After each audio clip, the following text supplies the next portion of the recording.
नहीं हुआ जी। तो क्या करेंगे पहले बताओ। ई नॉट का मान पूछ रहा है जी। तो ई नॉट कहाँ रहता है, कॉस के बाद कि पहले? तो नहीं दिख रहा है जी। आंसर बोलो। 200। अगर मात्रक नहीं लिखिएगा तो आधा नंबर चटक जाएगा। तो दो को मात्रक ना होता है जी, न्यूटन प्रति कूलम, वोल्ट प्रति मीटर। दूसरा बोलिए जी, के का मान तरंग संख्या, बोलिए जी। तरंग संख्या एक्स के गुना में ना होता है जी। तो एक्स के गुना में देखो ना जी, क्या है। हो गया भैया। तीसरा क्या पूछ रहा है जी, कोणीय आवृत्ति। कोणीय आवृत्ति बोलो कितना है, 25 ना जी। चौथा क्या पूछ रहा है जी, आवृत्ति। बताइए जी, आवृत्ति कैसे पता करोगे?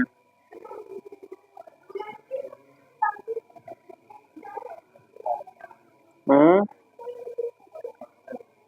कौन फॉर्मूला से बताओ? के फॉर्मूला से। के का पहले मान बताइए कितना है। आवृत्ति ना पता करना है जी, तो के फॉर्मूला से थोड़े होगा जी, ओमेगा के फॉर्मूला से।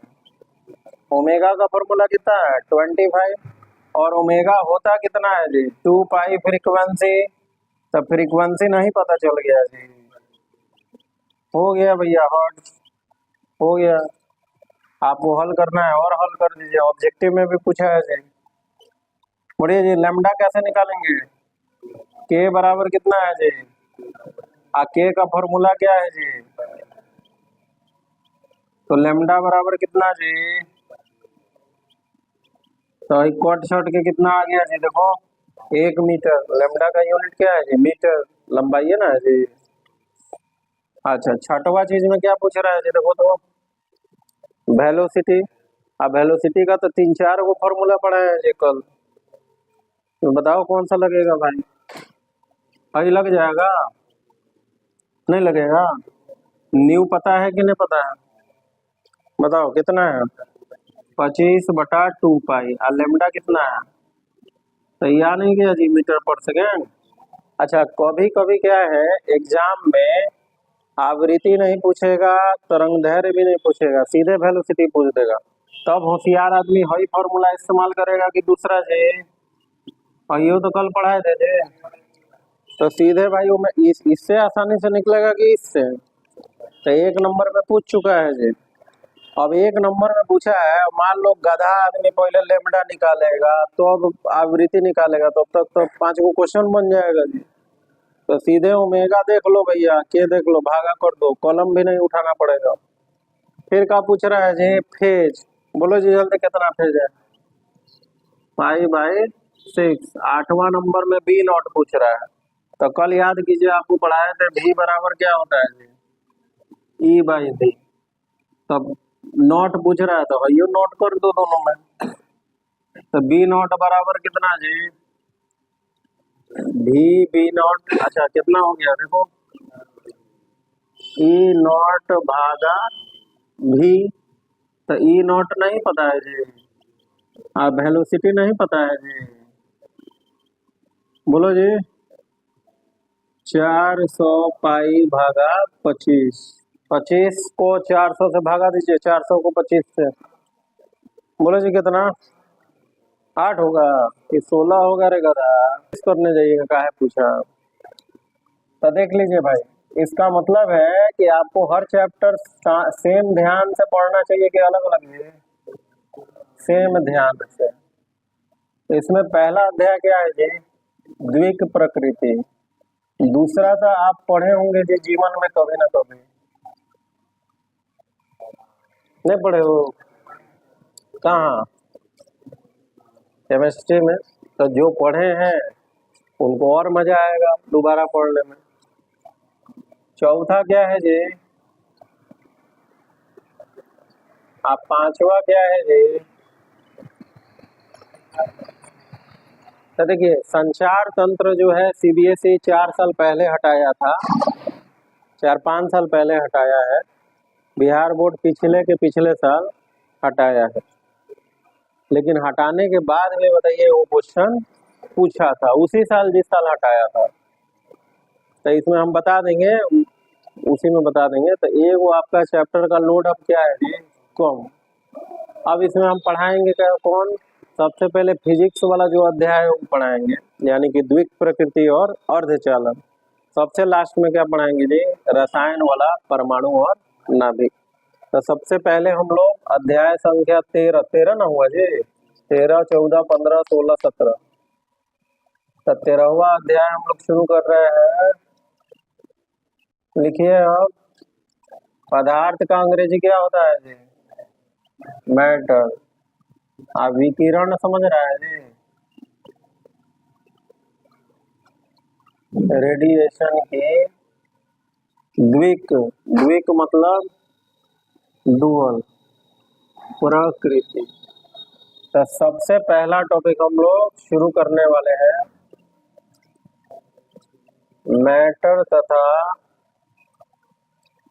रेडिएशन में अंतर। रेडिएशन समझ रहा है तू लोग? अरे भैया, लाइट क्या है, रेडिएशन। हीट क्या है, रेडिएशन। माइक्रोवेव क्या है, रेडिएशन। रेडियो वेव क्या है, रेडिएशन।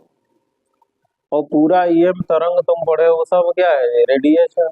अब मैटर क्या है जी, पदार्थ। बोर्ड क्या है, पदार्थ। लकड़ी क्या है, पदार्थ। इलेक्ट्रॉन बोलो क्या है,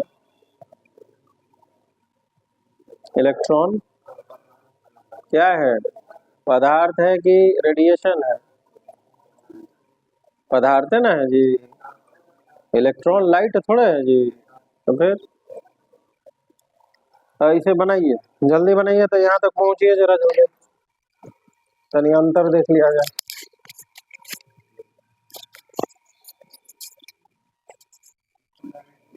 देखिए, आप जरा बताइए, रेडिएशन और मैटर में किसको आप छू सकते हैं, आप किसको खाली अनुभव कर सकते हैं? तो लिखो, रेडिएशन में क्या लिखोगे, केवल अनुभव किया जा सकता है। अपने भाषा में लिखो, केवल अनुभव किया जा सकता है। मैटर में क्या लिखोगे, स्पर्श भी किया जा सकता है।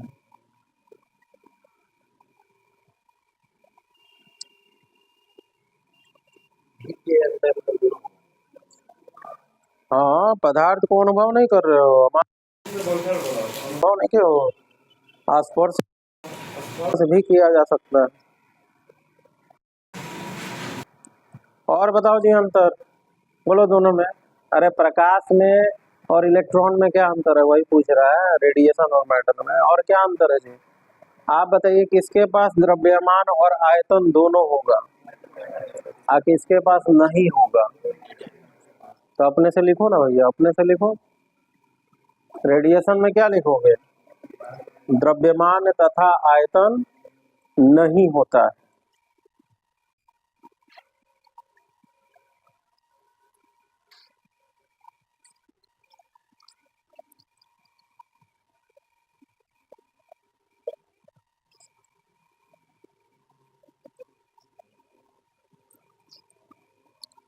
मैटर में क्या लिखोगे, द्रव्यमान तथा आयतन होता है।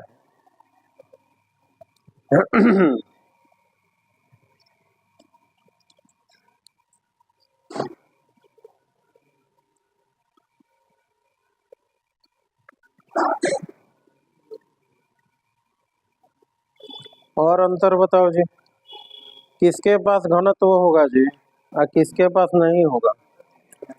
घनत्व का सूत्र नहीं पता है जी, द्रव्यमान भागा आयतन। जल्दी बोलो, रेडिएशन में क्या लिखोगे, घनत्व नहीं होता है। वेरी गुड, रेडिएशन में लिखो घनत्व नहीं होता है।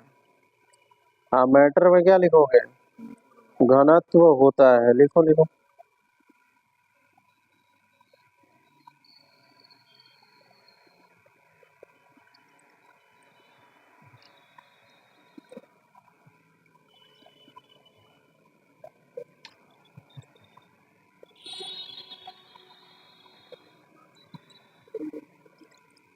और बोलिए जी अंतर।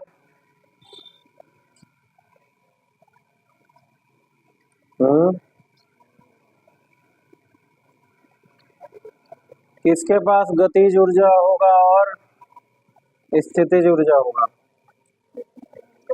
मैटर के पास। किसके पास विकिरण ऊर्जा होगा? रेडिएशन के पास। देखो विकिरण ऊर्जा होती है, रेडिएशन में लिखिए विकिरण ऊर्जा मतलब रेडिएशन एनर्जी होती है।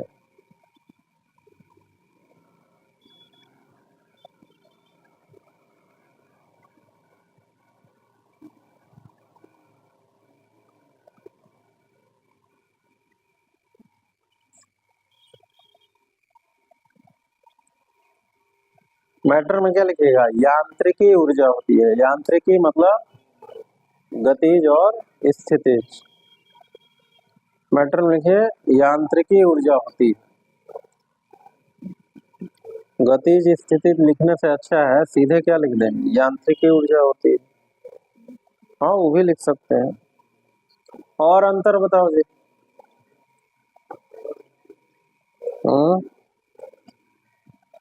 और अंतर बताओ।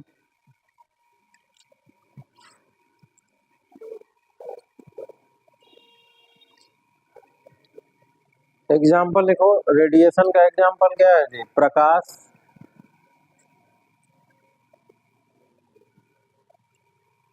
मैटर में क्या है उदाहरण लिखोगे?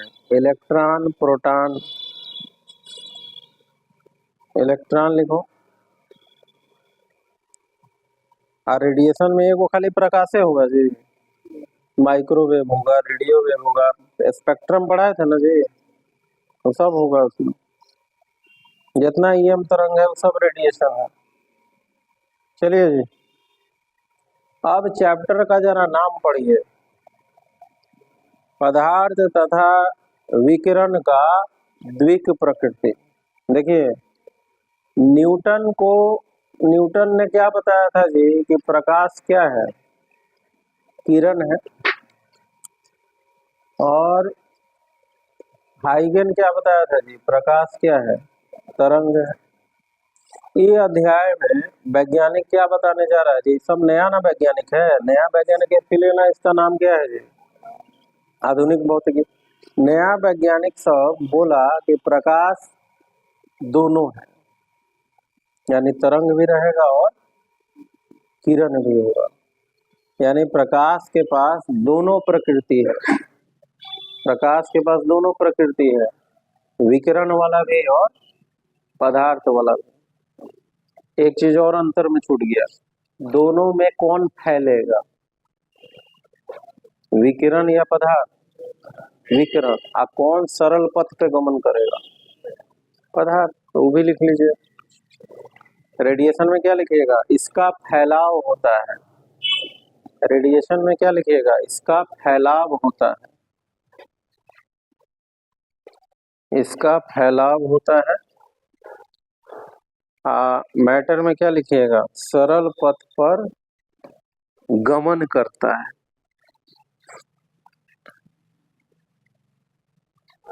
सरल पथ पर गमन करता है। तो इस पूरे अध्याय में आप क्या पढ़िएगा जी? इस पूरे अध्याय में हम लोग पढ़ेंगे कि भैया प्रकाश के पास दोनों लक्षण है, रेडिएशन वाला यानी तरंग वाला भी और पदार्थ वाला भी लक्षण है। किरण कैसे चलता था? सरल पथ में, मतलब पदार्थ वाला लक्षण। तरंग कैसे चलता था? फैल के, मतलब ईएम वाला लक्षण। अब इस अध्याय में यही प्रयास करेगा वैज्ञानिक दोनों सिद्ध करने का कि प्रकाश कभी कभी तरंग के जैसा काम करता है, कभी कभी पदार्थ के जैसा। इसीलिए इस चैप्टर का नाम ऐसा है। तो इसमें सबसे पहला टॉपिक क्या पढ़ना है जी? लिखिए पहला टॉपिक इलेक्ट्रॉन का उत्सर्जन। इलेक्ट्रॉन का उत्सर्जन पहला टॉपिक पढ़ना इस अध्याय में।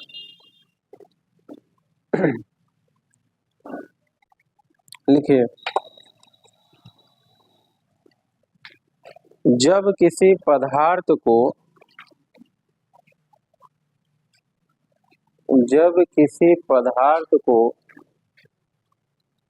नियत मात्रा में,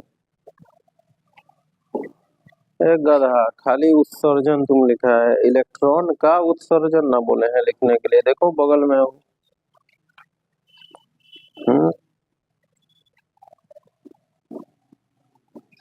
जब किसी पदार्थ को नियत मात्रा में ऊर्जा दी जाती है,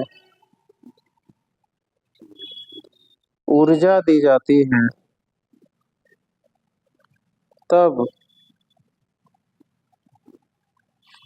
कक्षा में उपस्थित इलेक्ट्रॉन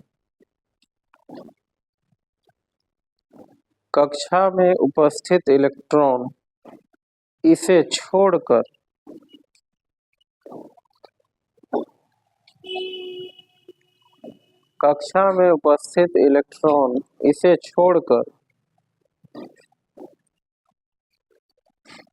बिना किसी त्वरण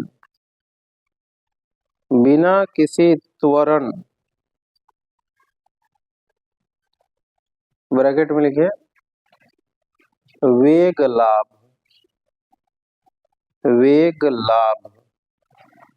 ब्रैकेट बंद कीजिए, बिना किसी त्वरण के सतह पर चली आती है, बिना किसी त्वरण के सतह पर चली आती है। इस घटना को उत्सर्जन कहते हैं।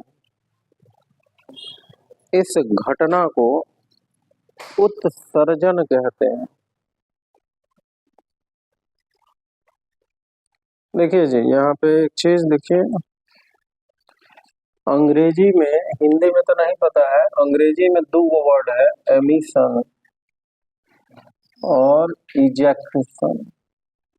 ठीक है जी, एमिशन और इजेक्शन दोनों का डिक्शनरी में जब मतलब खोजिएगा तो क्या लिखा रहेगा जी? निकलना। दोनों का मतलब क्या रहेगा? निकलना।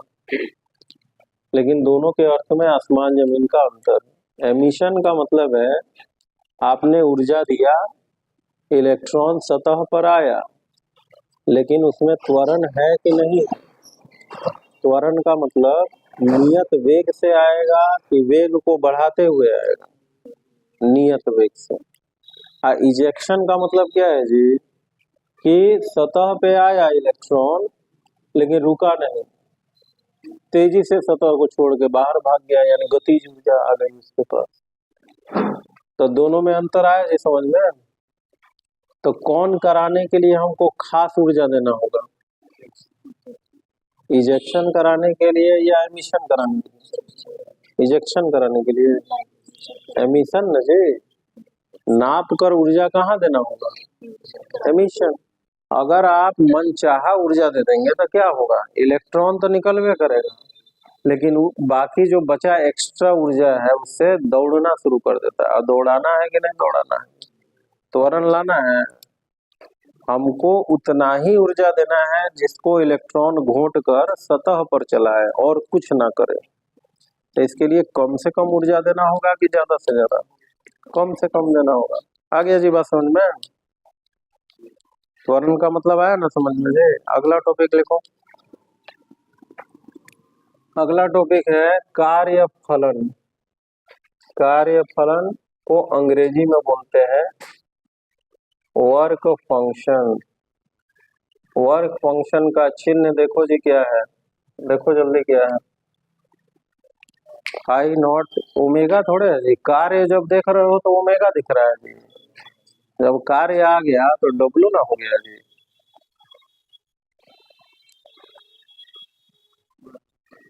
लिखिए,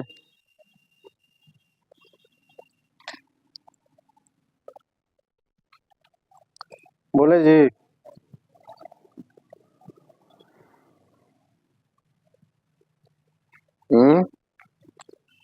जब किसी पदार्थ को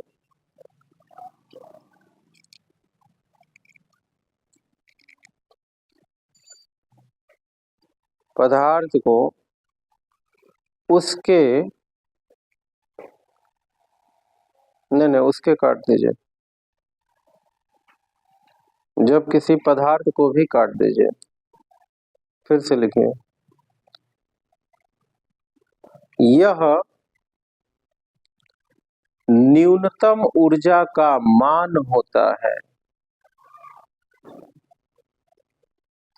यह न्यूनतम ऊर्जा का मान होता है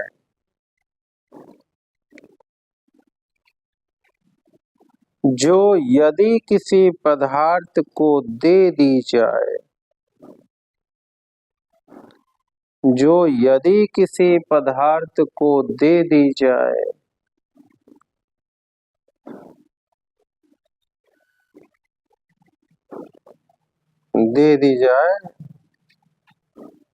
तब पदार्थ में उपस्थित इलेक्ट्रॉन, पदार्थ में उपस्थित इलेक्ट्रॉन बिना त्वरण अर्थात वेग लाभ के, बिना त्वरण अर्थात वेग लाभ के सतह छोड़ देता है, सतह छोड़ देता है।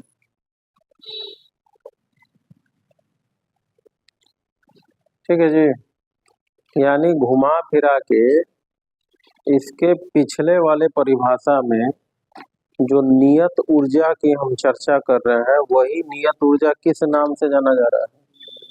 कार्य फलन के नाम से। समझ में आ गया जी? तो कार्य फलन ऊर्जा को ही हम बोल रहे हैं। अच्छा, सब पदार्थ को एक ही ऊर्जा देने पे ही घटना होगा उत्सर्जन का, कि अलग अलग पदार्थ अलग अलग लेगा जी? तो लिखिए पैराग्राफ चेंज करके, भिन्न प्रकार के पदार्थों का कार्य फलन भिन्न होता है। भिन्न प्रकार के पदार्थों का कार्य फलन भिन्न होता है।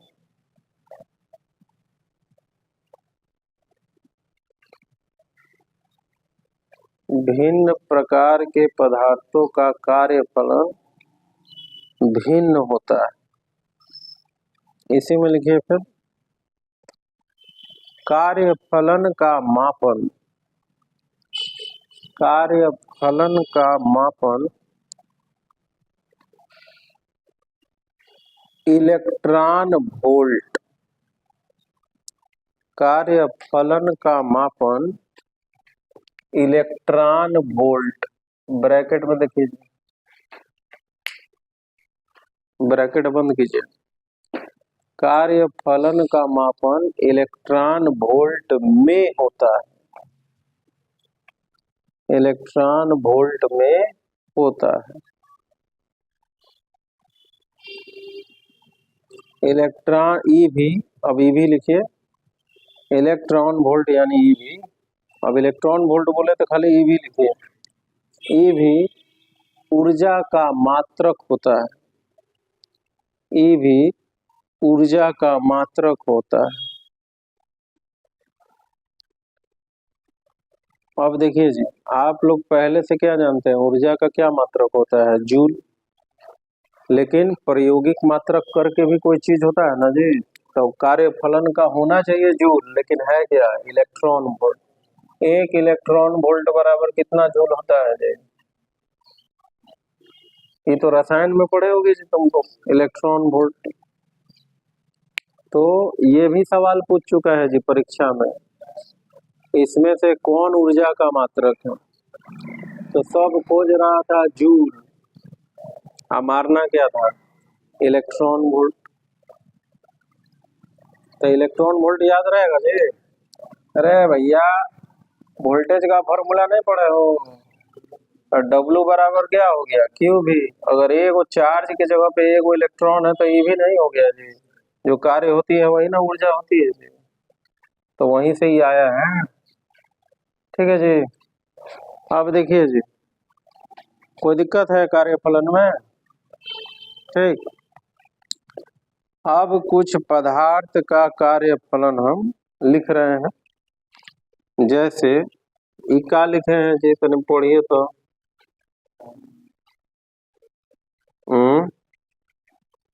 ये क्या होता है रसायन में? नहीं पता है? सीजीएम।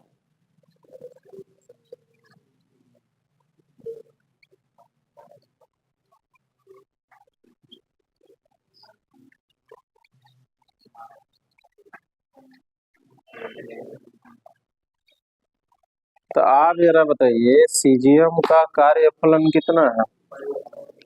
उसको जूल में बदलो तो। कैसे बदलेंगे जी? 2.14 को कितना से गुना करेंगे? 1.6 गुना 10 का पावर -19 जूल हो जाएगा।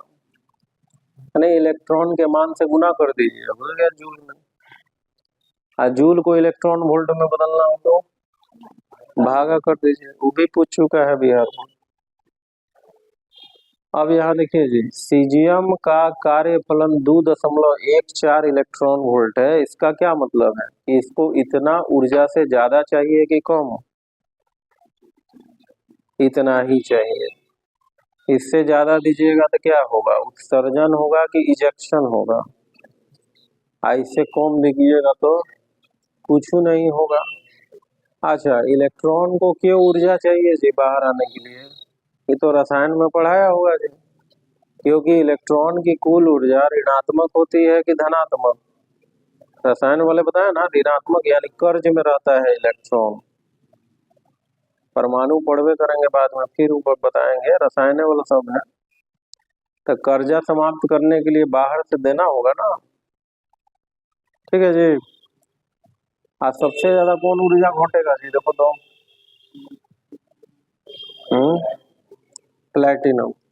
यानी प्रकृति में सबसे ज्यादा कार्यफलन किसका है जी? आज सबसे ज्यादा किसका है जी? तो ये बताइए, सबसे अच्छा कौन पदार्थ माना जाएगा, यानी देर से नष्ट कौन होगा? प्लेटिनम की सीजीएम? देर से कौन नष्ट होगा? प्लेटिनम ना जी, क्योंकि उसका कार्यफलन क्या है जी? बहुत ज्यादा। उतना ऊर्जा ना मिल पाएगा, ना इलेक्ट्रॉन उससे निकलेगा। आपको नहीं पता है प्लेटिनम का लोग गहना भी पहनता है? हीरा से भी महंगा क्या है जी? प्लेटिनम। एक बेतिया में खोजते रह जाओगे, मिलेगा भी नहीं, खरीदारे नहीं होगा कोई प्लेटिनम का। चलो, चांदी सोना में आदमी हैरान बा, हीरा के बारे में सोचता भी नहीं है मध्यम आदमी। प्लेटिनम तो बहुत दूर का बात है।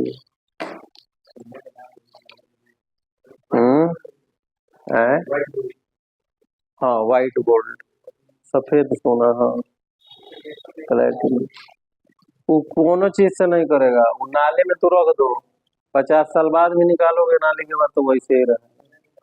यानी अगर प्लेटिनम का घर बना दिया जाए, हमेशा रहेगा वैसे ही।